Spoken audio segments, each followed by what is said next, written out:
warahmatullahi wabarakatuh. Waalaikumsalam warahmatullahi Ya, wabarakatuh. dan selamat siang semuanya. Siang. Ya. Nah, jadi bertemu lagi. Ini pertemuan yang keberapa ini? Yang ketiga kayaknya ya. Untuk kuliah praktikum inovasi perencanaan transportasi dan manajemen pelabuhan laut.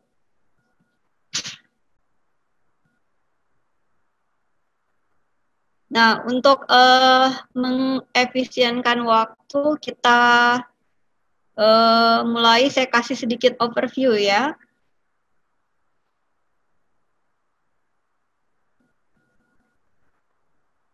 Akan memulai dengan saya memberikan sedikit overview ya tentang inovasi perencanaan transportasi dan manajemen pelabuhan laut yang akan kita presentasikan oleh beberapa perwakilan dari kelompok 1, 2, dan 3. Nah, seperti kita tahu Indonesia itu adalah negara dengan beberapa ibu kota provinsinya maupun ibu kota negaranya, yaitu Jakarta yang terkenal dengan kemacetannya di seluruh dunia ya, sehingga ada seorang penulis yang ada di negeri kita ini namanya Indah Hanako mengatakan Indonesia selain terkenal dengan negara yang indah pemandangannya, memiliki makanan yang enak, tapi yang paling terkenal juga adalah apa? Kemacetannya yang luar biasa ya, dan sangat mengerikan. Nah, walaupun kita dari Polimarim ini kan kita konsentrasinya di laut ya, jadi transportasi laut, pelabuhan, tapi tidak ada salahnya jikalau kita sedikit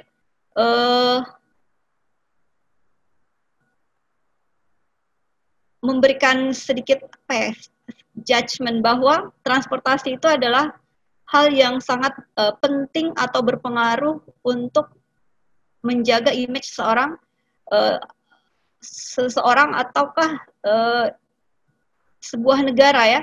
Jadi karena ya bagaimana negara itu terkenal dengan kenyamanannya kalau misalnya transportasinya semrawut. Nah, itu dia ya maksudnya.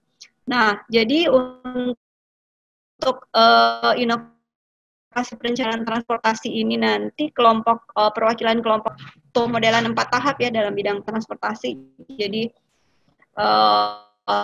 merencanakan, menjelaskan perencanaan transportasi baik itu dari poin pertama sampai poin keempat, bangkitan dan tarikan, sebaran pergerakan, pemilihan mode dan pemilihan rute.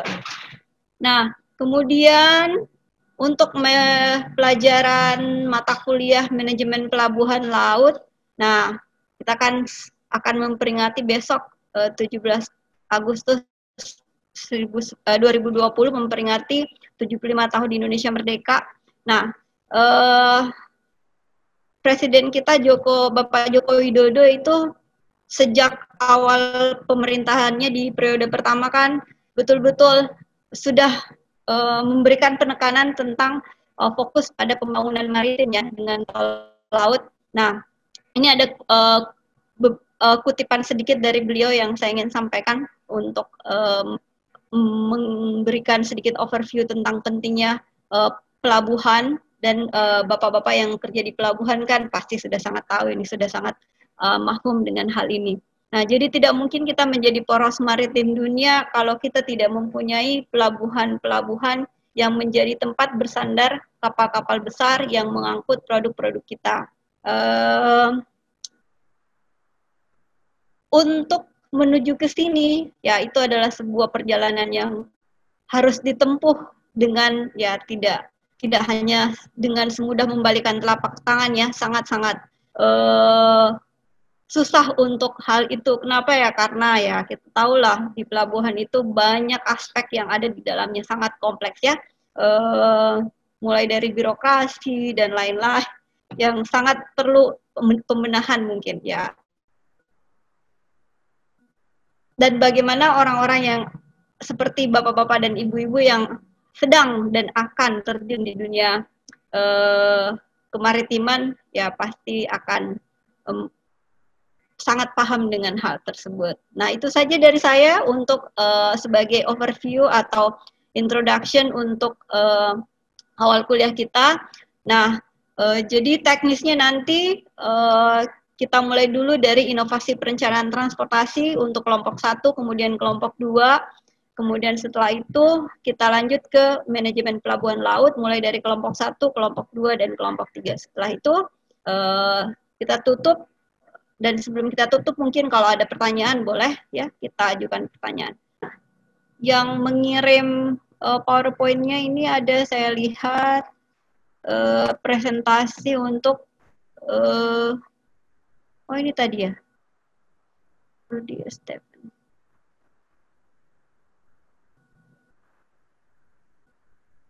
Nah, perwakilan untuk kelompok 3 Pak Rudy kayaknya ya.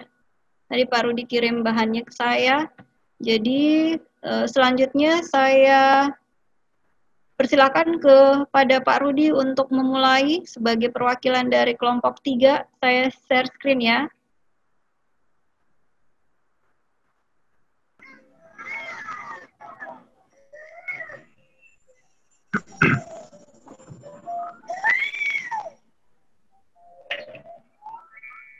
Silakan Pak Rudy.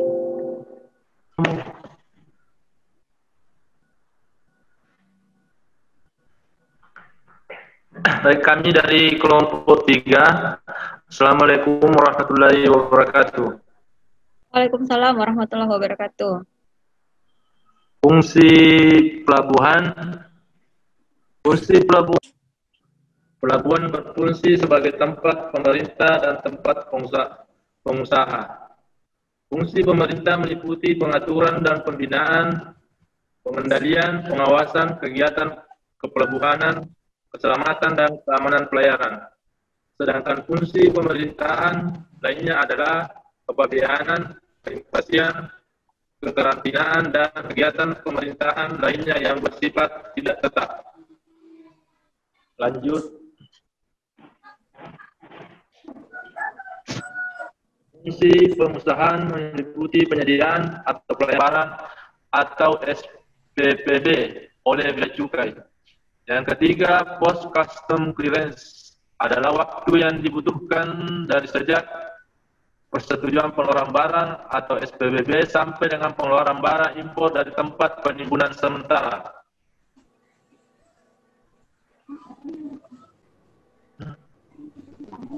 Iya, terima kasih.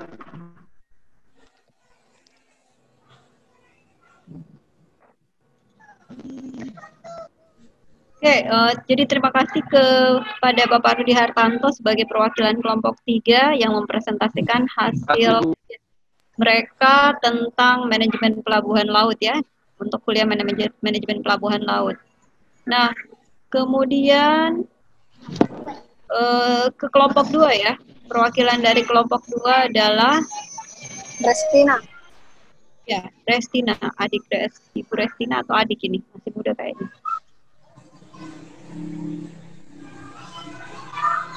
Nah, untuk manajemen pelabuhan laut, perwakilan kelompok 2, silahkan Restina, maaf.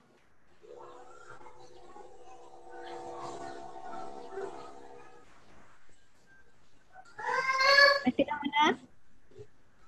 Assalamualaikum warahmatullahi wabarakatuh. Saya perwakilan dari kelompok 2 akan materi presentasi kami yaitu manajemen pelabuhan laut, manajemen barang dan faktor-faktor penyebab buruknya kinerja pelabuhan. Manajemen barang, kapal sebagai sarana pelayaran memiliki peran yang sangat penting dalam sistem transportasi laut. Hampir semua barang ekspor dan impor dalam jumlah besar diangkut menggunakan kapal laut. Walaupun terdapat alat transportasi lainnya seperti pesawat terbang, hal ini mengingat kapal memiliki kapasitas angkut yang jauh lebih besar dibandingkan dengan alat transportasi lainnya. Bambang Mojo dari menurut R. Bintarto. Berikut ini adalah kegiatan-kegiatan penanganan handling peti kemas sehingga kapal tidak bisa merapat di dermaga untuk melakukan kegiatan bongkar dan muat barang. Begitu juga sebaliknya, operator sedikit lebih terganggu dari melakukan aktivitasnya. Itulah materi yang sempat kami bawakan dan terima kasih. Oke, Terima kasih Restina. Siap, Bu. Iya, mantap ya PowerPoint-nya ya.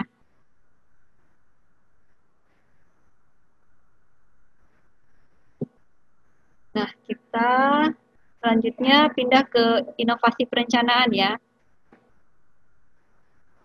Nah, untuk inovasi perencanaan, saya mulai dulu dari kelompok 1. Kelompok 1 itu berarti Rabiul ya.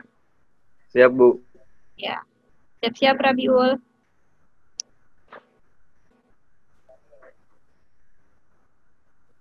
Oke, silakan Rabiul, time is yours. Siap. Siap, Bu. Terima kasih atas kesempatan yang diberikan kepada saya. Saya mewakili kelompok 1 untuk memaparkan materi kami.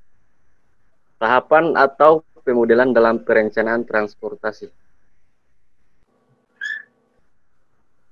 Tahapan atau pemodelan dalam perencanaan transportasi itu terbagi atas bangkitan dan tarikan pergerakan, trade generation, sebaran pergerakan, trade distribution.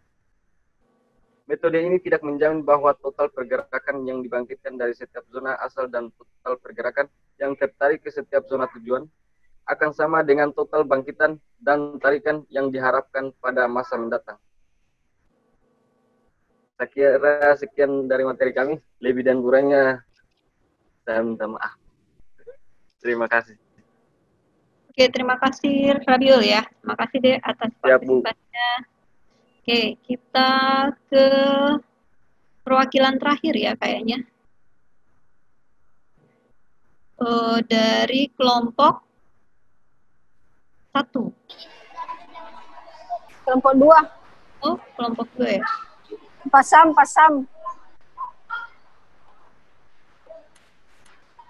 PT kelompok 2. Pak Rahmat Wahyudi kan, Reni yang mewakili? Tapi enggak ada, Bu. Jadi digantikan sama Pak Sam. Oh, begitu. Baik. Oke, saya share screen ya. Siap-siap Pak Sam. Pak Samsul Bari ya? Siap. Siap, Bu. Oh, ya. Oke.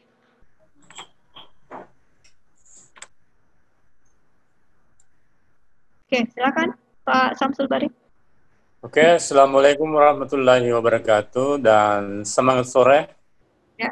pada semua teman-teman serta Ibu dosen. Ya, terima kasih. Oke, saya memulai presentasi, yaitu tahapan atau permodelan dalam perencanaan transportasi. Pembahasannya itu ada 2 nanti. Yang pertama, pemilihan moda. Yang kedua, pemilihan rute. Yang pertama, pemilihan moda atau modal split choice. Faktor-faktor yang mempengaruhi pemilihan moda, yang pertama, ciri pengguna jalan. OJ pada jaringan jalan adalah dengan menetapkan biaya ruas menghitung biaya minimum pada lintasan untuk seluruh perjalanan. Dari asal ke tujuan dan pembebanan perjalanan pada lintasan tersebut, setiap perubahan biaya di ruas hanya dilakukan pada akhir proses ini. Thank you for time. Oke, terima kasih Pak Samsul Bari atas atas presentasinya yang menarik. Nah, jadi saya ucapkan dulu terima kasih kepada setiap anggota kelompok 1, kelompok 2, kelompok 3 untuk mata kuliah Manajemen Pelabuhan Laut dan anggota kelompok 1 dan 2 untuk mata kuliah Inovasi Perencanaan Transportasi. Nah, mungkin kita buka sesi pertanyaan dulu ya. Saya dulu mungkin yang bertanya, satu pertanyaan saja saya. Nah, di sini kan untuk mata kuliah Manajemen Pelabuhan Laut dulu ya, saya bertanya. Nah, dalam memanage sebuah pelabuhan di Indonesia itu tadi kan ada beberapa faktor yang menjadi kendala kan ya untuk lancarnya proses manajemen di pelabuhan laut. Apakah di antara faktor-faktor itu kita bisa urut ada faktor yang paling penting, ada faktor yang paling tidak, hingga faktor yang kurang penting. Nah, kira-kira ada yang bisa menjawab tidak? pertanyaan saya. Kita forum diskusi aja dulu supaya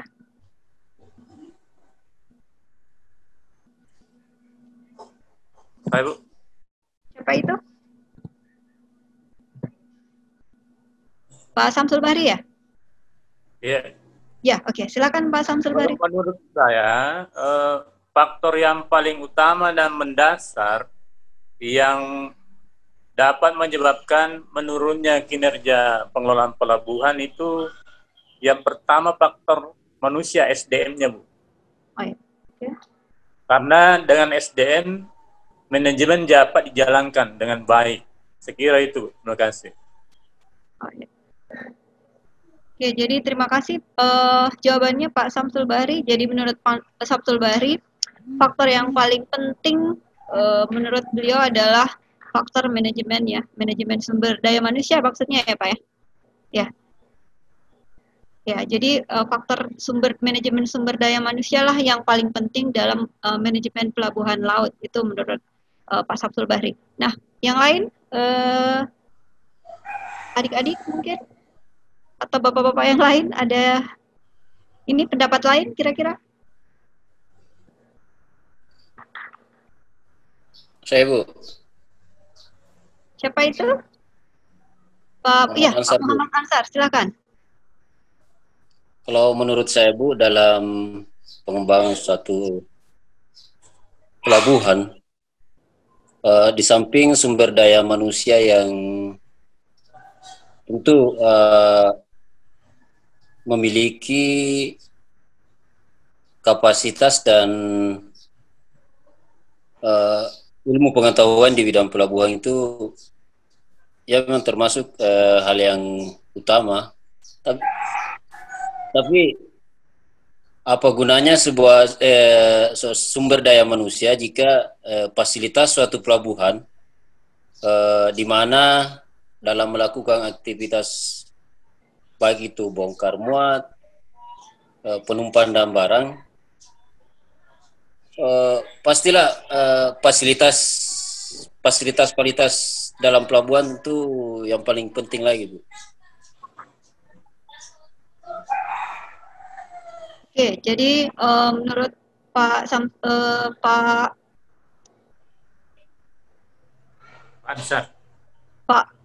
Ansar tadi ya, menurutnya adalah fasilitas pelabuhan ini.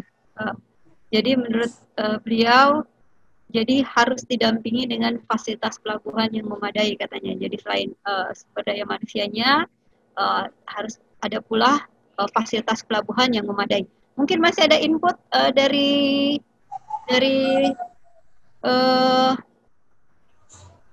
mahasiswa yang lain atau taruna yang lain, adik-adik, bapak-bapak, masih ada yang mau ditambahkan tentang pertanyaan saya tadi? Mungkin ada pendapatnya tersendiri.